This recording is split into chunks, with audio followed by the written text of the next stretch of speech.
Hello guys, welcome back to solution Mitra. सो आज का हमारा क्वेश्चन है, Naresh sold two books for 600 each, thereby gaining 20% on one book and losing 20% on other book. Find the overall loss और gain percent. तो देखो यहाँ पे हमारे पास क्वेश्चन कह रहा है कि नरेश ने दो किताबें बेची हैं 600 रुपये की। 600 की एक बेची, 600 की दूसरी बेची, और एक बुक पे तो उसे 20% का गेन हो गया, 20% का लाभ हुआ, जबकि एक बुक पे उसे 20% का लॉस हो गया, हानि हो गई। तो हमें क्या करना है, ओवरऑल गेन या लॉस परसेंट निकालना है। तो जब भी देखो ऐसा क्वेश्चन आएगा, मैं सिंपल आपको शॉर्ट ट्रिक बताता हूँ कि अगर यहाँ पे ऐसा रहता कि कॉस्ट प्राइस सेम रहती, कॉस्ट प्राइस सेम रहती, और कह रहा है सेलिंग प्राइस क्या है, सेम है, दो कंडीशन आ सकती हैं, या तो कॉस्ट प्राइस सेम दे रखा होगा या सेलिंग प्राइस सेम दे रखा होगा। अगर कॉस्ट प्राइस सेम है, ये कह रखा है कि नरेश ने ऐसा बोला रहता कि दो हमारी बुक खरीदी नरेश ने, सेम अमाउंट में खरीदी, सपोज 600 रुपये में खरीदी दोनों बुकें, ठीक है।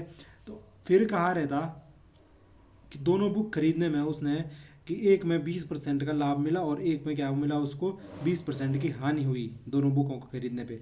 तो सीधे सीधे यहाँ पे अगर बोलता कि ओवरऑल लॉस परसेंट और हानि परसेंट क्या हुआ, तो देखो जितना हमें एक पे प्रॉफिट हुआ खरीदने पे, उतना ही दूसरे को हमारा मतलब दूसरे को खरीदने पे लॉस भी हो रखा है। एक पे जितना प्रॉफिट हुआ उतने पे लॉस हो रखा। तो यहाँ पे ओवरऑल ना तो लॉस होता है, ना ही क्या होता है, हमारा प्रॉफिट होता है कॉस्ट प्राइस के केस में।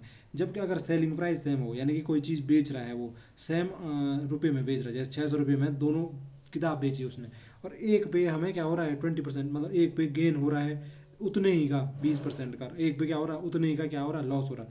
तो यहाँ पे ये कैंसिल नहीं हो जाएगा लॉस और प्रॉफिट। यहाँ पे क्या होता है, यहाँ पे हमें ओवरऑल क्या होता है, लॉस होता है। कितने का लॉस होता है, तो जितने परसेंट यहाँ पे कॉमन है, जैसे 20% प्रॉफिट हुआ, 20% गेन हुआ, तो उतना डिवाइड बाय क्या कर दो, 10, इसका स्क्वायर कर दो, इतना हमें क्या हो जाएगा, ओवरऑल लॉस हो जाएगा। जैसे यहाँ पे ये बोल लगा 20% का प्रॉफिट हो रहा है, 20% का लॉस हो रहा है 600 रुपये में बेचने पे। तो सीधे सीधे अगर मैं देखना चाहूँ कि कितने परसेंट का ओवरऑल लॉस या गेन हुआ, तो ओवरऑल तो लॉस होगा जी, क्योंकि सेलिंग प्राइस सेम है और लॉस और गेन परसेंट भी सेम दिखा रहा है। तो यहाँ पे क्या हो जाएगा, ये एक्स कितना है, 20% लॉस हो रहा है, 20% गेन हो रहा है दूसरे को बेचने पे। तो 20/10 का क्या कर दो, स्क्वायर। तो ये कितना हो जाएगा, 10 दूनी 20, दो का स्क्वायर कितना हो जाएगा, 4। तो 4% ओवरऑल मेरे को क्या होगा, लॉस होगा इस आर्टिकल या इस पुस्तक को बेचने पे। ठीक है जी।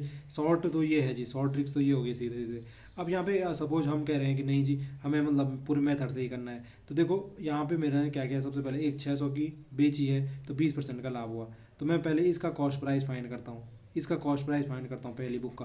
पहली बुक का कॉस्ट प्राइस कितना हो जाएगा, इसका कॉस्ट प्राइस हो जाएगा आपका, इसका कॉस्ट प्राइस क्या हो जाएगा, 100 इंटू कर दो सेलिंग प्राइस, 100 इंटू क्या कर दो, सेलिंग प्राइस जितने में खरीदी थी, डिवाइड बाय क्या कर दो, पहले वाले को हमने 20% के गेन पे बेचा है ना, तो 100 प्लस गेन परसेंट, कितने परसेंट पे गेन किया था, तो 20% गेन किया, तो 100 + 20।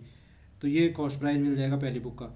और दूसरी बुक का कॉस्ट प्राइस कितना होगा, जिसको 600 में बेचा और 20% का लॉस हुआ उस पर, तो वहाँ पे भी क्या कर दो, 100 इंटू सेलिंग प्राइस कितना था 600, डिवाइड बाय क्या कर दो आप यहाँ पे भी 100, और यहाँ पे लॉस हुआ है तो 100 माइनस क्या हो जाएगा, 20 हो जाएगा लॉस के केस में।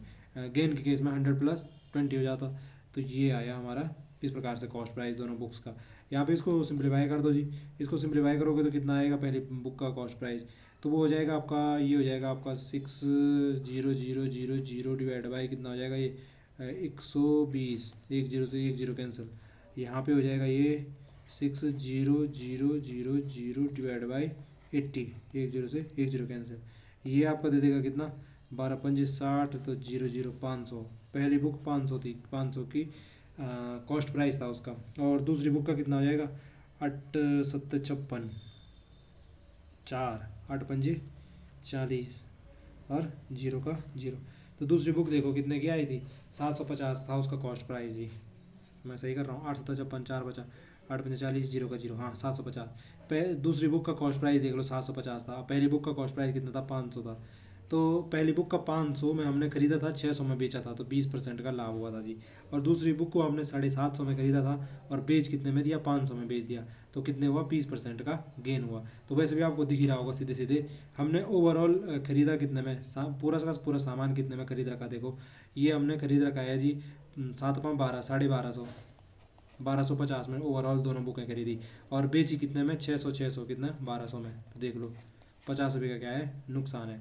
तो आप निकाल सकते हो अगर नुकसान का परसेंटेज निकालना चाहो। तो क्या हो जाएगा 50 का नुकसान हो गया 50 डिवाइड बाई कॉस्ट प्राइस कितना था 1250 दोनों बुकों का इंटू क्या कर दूंगा 100। इससे ये कैंसिल, ये हो जाएगा आपका 500/125 ना। ये सीधे सीधे ये कर दो यार 5 से, बल्कि ये हाँ 5 से ही 25 से कट रहा ना, 25 दूनी 50, 25 पंजे 125, तो 5 दूनी 10, ये भी काट दो, 2 दूनी कितना हो रहा है 4, तो 4% देख लो 4% ओवरऑल क्या है लॉस आया।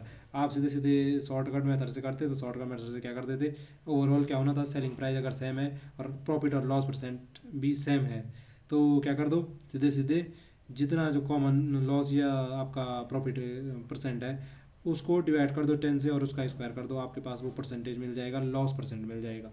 तो ये था जी आज का कॉन्सेप्ट। आई होप जो ये कॉन्सेप्ट था वो आपकी समझ में आया होगा। अगर आपको वीडियो पसंद आई है तो प्लीज़ चैनल को लाइक शेयर प्लीज़ वीडियो को लाइक और शेयर करें ताकि ज़्यादा से ज़्यादा लोगों तक वीडियो पहुंचे। और अगर आप चैनल पर नहीं हो तो प्लीज़ चैनल को सब्सक्राइब करें ताकि हमें इसी प्रकार की जो वीडियो है वो बनाने का मोटिवेशन मिलता रहे।